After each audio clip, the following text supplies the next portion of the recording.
how long, for, and since. Good morning, class. Today, we'll be exploring some time-related words that can be tricky. When, how long, for, and since. Who can tell me how we use when in a sentence?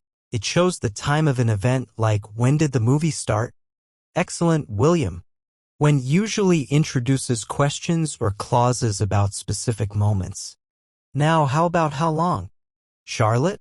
It tells us the duration of something, like how long did the movie last? Exactly. How long asks or describes the length of time something takes. Let's move on to for. What do you think it does, William? I think it shows how long something has continued or will continue, like the party went on for hours. You're on the right track. For typically indicates a period of time something lasts or will last. Now for since, Charlotte, any ideas? It shows the starting point of something that continues to the present, like I haven't seen John since yesterday. Perfect. Since emphasizes a point in the past that connects to the present. So for is how long something lasts and since is how long it's been happening? That's a good way to think about it. Now let's practice with some examples. William, can you use when in a sentence about your plans this weekend? Sure, I can say, when are we going to that new arcade everyone's been talking about? Great. Charlotte, use how long to ask something about your morning routine. How long does it usually take you to get ready for school? Excellent. Now, William, try using for in a sentence about your favorite hobby. I've been playing the piano for 5 years now.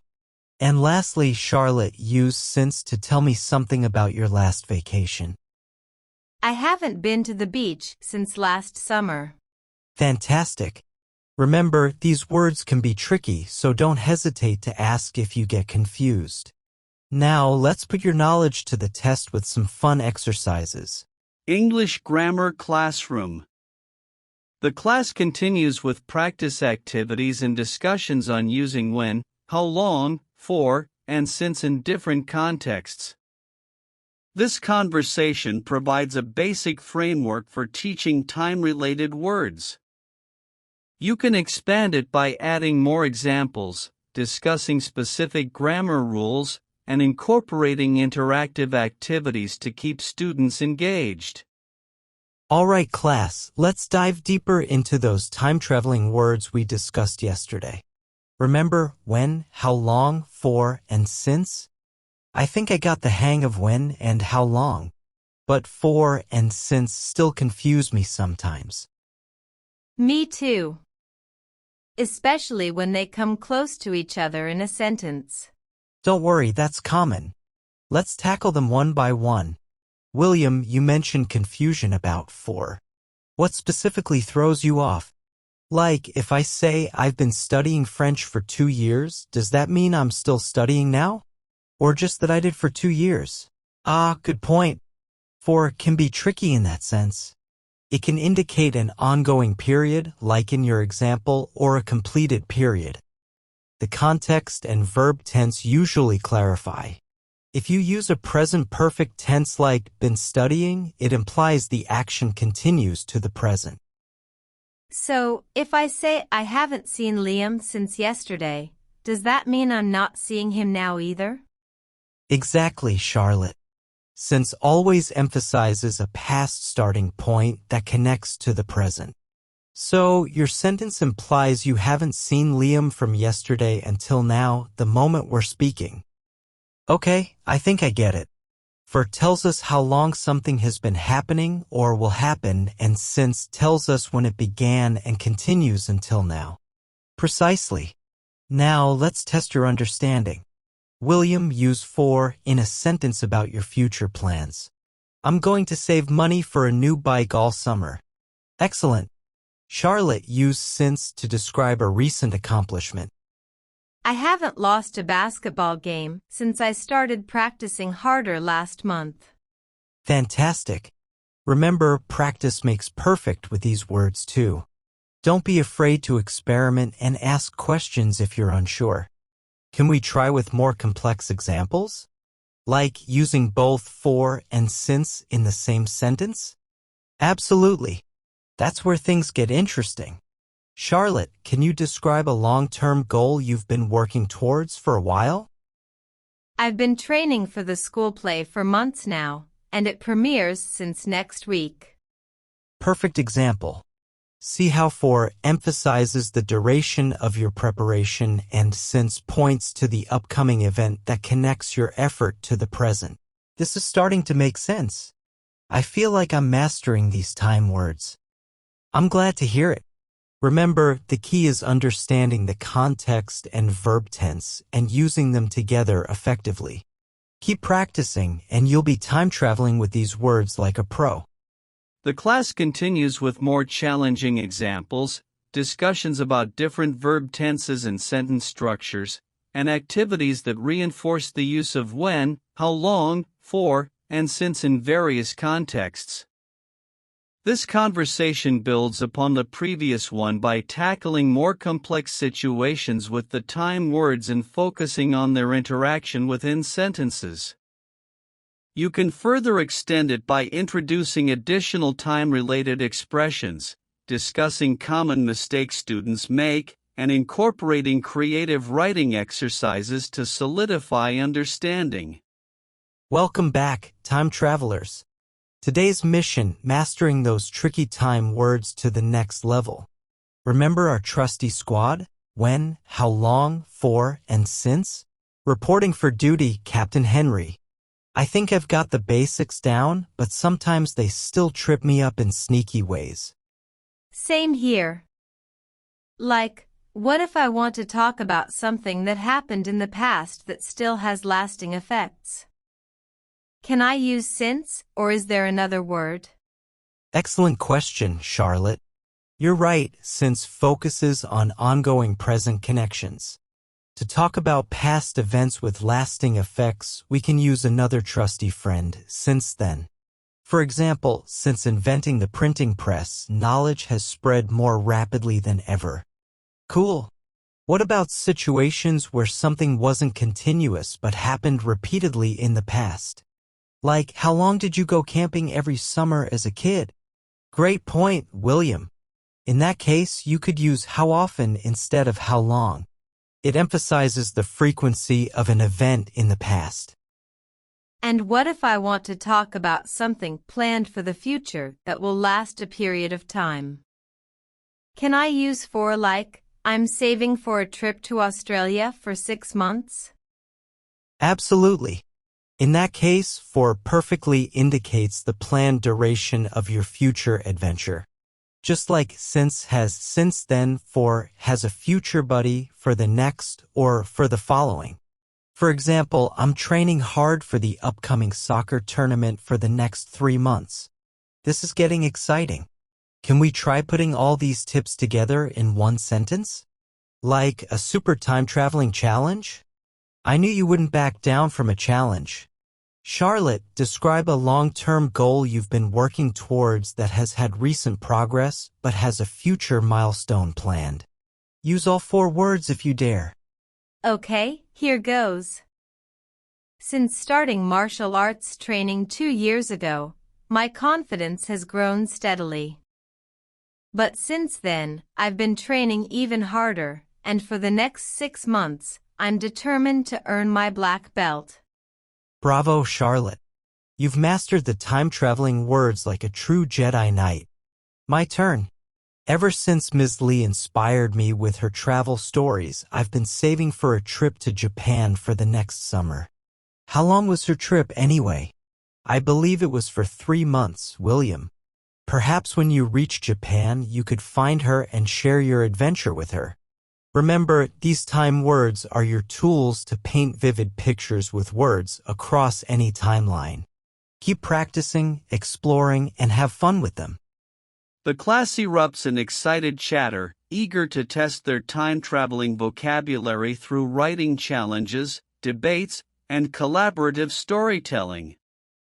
This conversation takes the students to the next level with since then, how often, for the next/following, and using all the words in one sentence.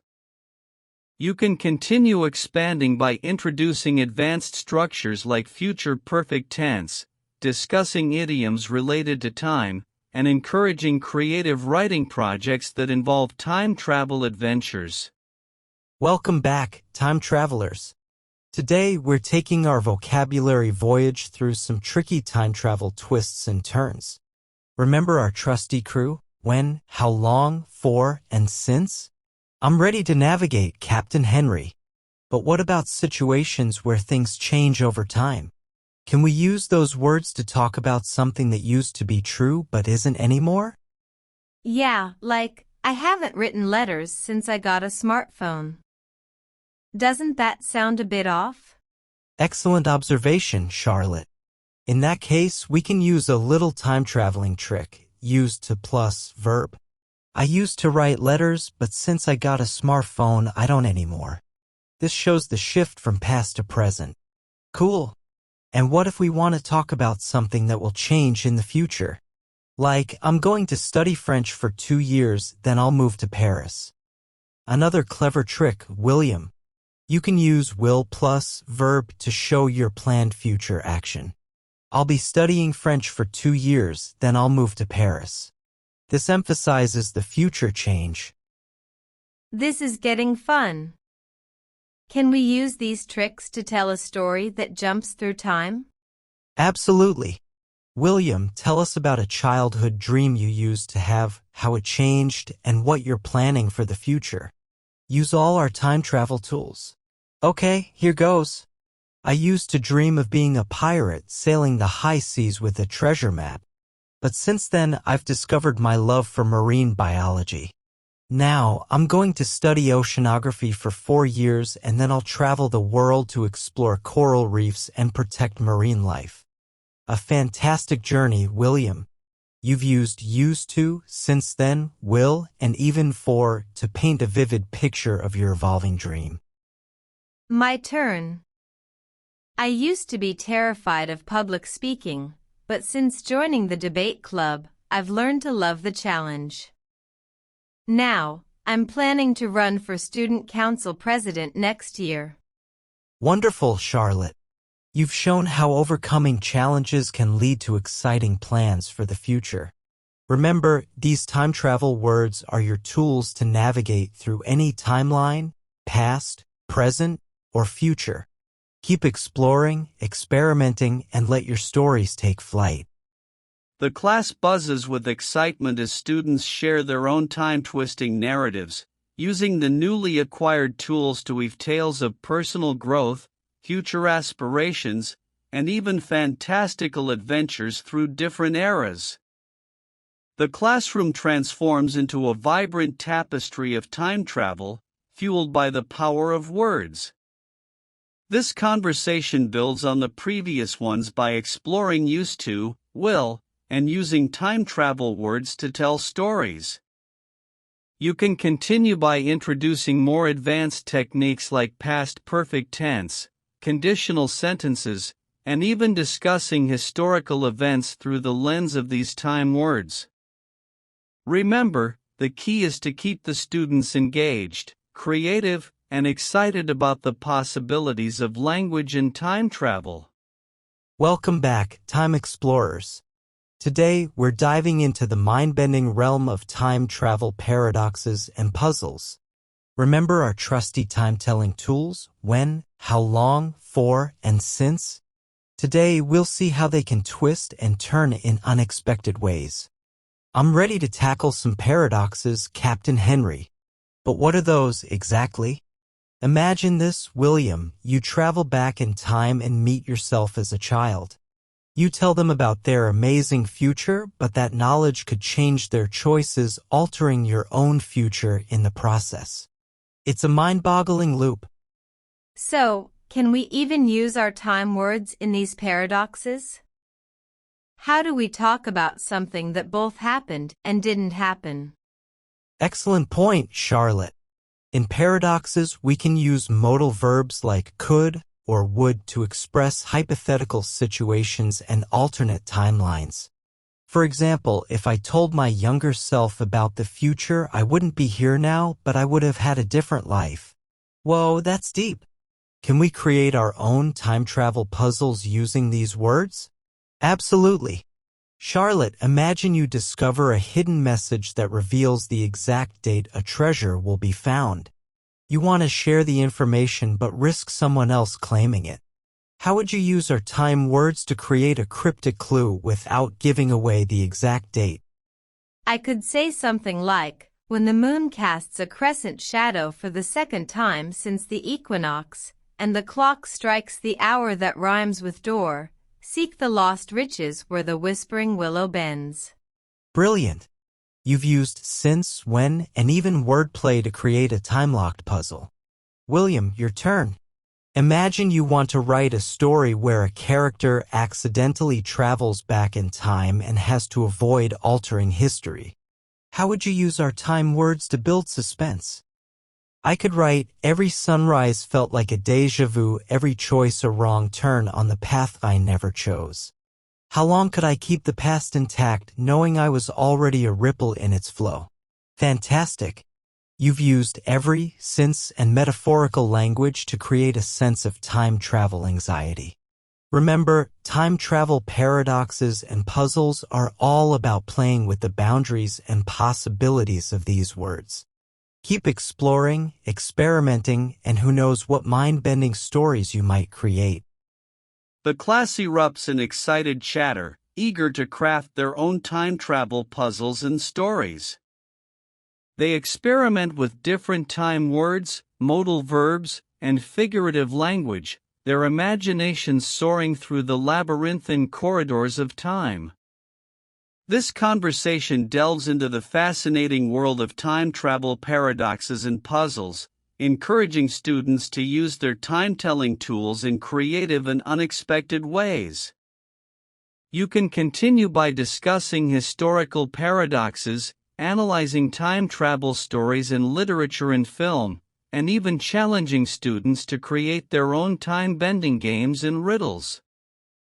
The possibilities are endless, as long as the journey is fueled by curiosity and the magic of language. Well, time travelers, our whirlwind voyage through the world of time words is nearing its end.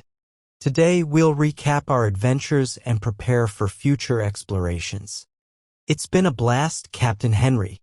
I feel like I've gone from a landlubber to a seasoned navigator with these words. Me too. From paradoxes to puzzles, we've explored every corner of the time-traveling universe. I'm glad you enjoyed the journey. Let's recap our trusty tools. William, remind us how we use when and how long. When tells us the specific moment of something, while how long tells us its duration. Like, when did dinosaurs roam the earth and how long did the Roman Empire last? Excellent. Charlotte, how do for and since differ? For emphasizes a period of time something continues or will continue, like I've been studying music for 5 years. Since highlights the starting point of something that continues to the present, like I haven't seen the movie since last week. Perfect. Remember, these words work best when paired with the right verb tense and context. Now, let's test your skills with a final challenge. Create a sentence that uses all 4 words in a creative way. Okay, here goes. Since I built a sandcastle on the beach when I was 5, I've dreamt of becoming an architect, and for years I've been honing my skills for the future when my dreams will take shape like towers in the sky. Wow, William. That's a beautiful blend of past, present, and future. Bravo, both of you. This journey through time words has equipped you with the tools to navigate any timeline in your writing and speaking. Remember, these are just the beginning. Keep exploring, experimenting, and let your words paint vivid pictures across any era. Now, go forth, time travelers. And remember, the most magical journeys are often the ones we take with words. This final conversation acts as a recap and farewell, allowing students to showcase their understanding and receive a final challenge. It leaves them with a sense of accomplishment and encourages them to continue exploring the world of time-related words in their own writing and speaking.